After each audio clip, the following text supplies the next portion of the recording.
আপনি প্রথমত আমরা রোহিঙ্গাদের বিষয়টা বলি।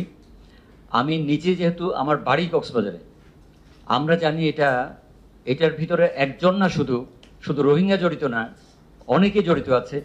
এই গত সপ্তাহে আমার কাছে একদম ব্যক্তিগতভাবে এসছে অনেকগুলো অভিযোগ। 250টিরও বেশি ডিজাইন অপশন নিয়ে ওয়ালটন স্মার্ট ফ্রিজ, বোঝে আপনার প্রয়োজন। কোনো দুদক থেকে তো আসছেই।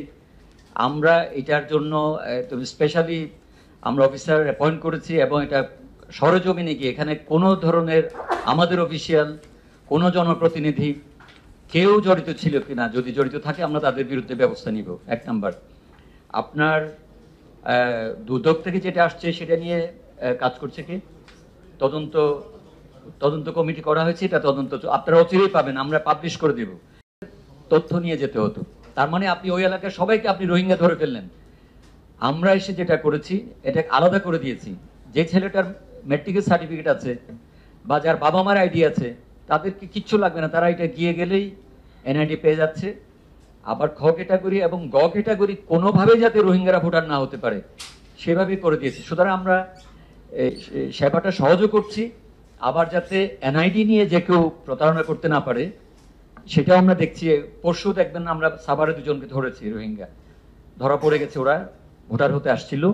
তো এই সাইডটা একটু বলা হয় নাই, এটাও আমরা সাবধান আছি যাতে যে কেউ মানে আমাদের সাথে প্রতারণা করতে না পারে।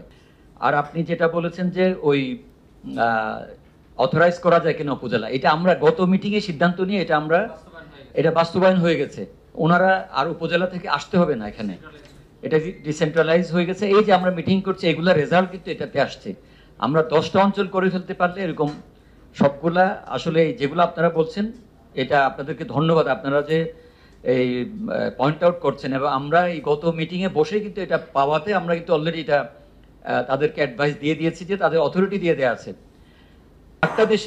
7টা দেশে চলমান আছে।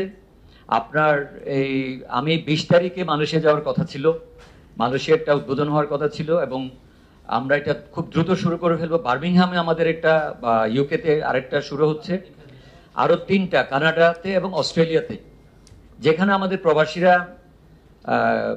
আনুপাতিক হারে বেশি। আমরা আস্তে আস্তে এটা এক্সপান্ড করছি এবং তাদের সাথেও আমরা যে অনলাইনে যোগাযোগটা রাখছি।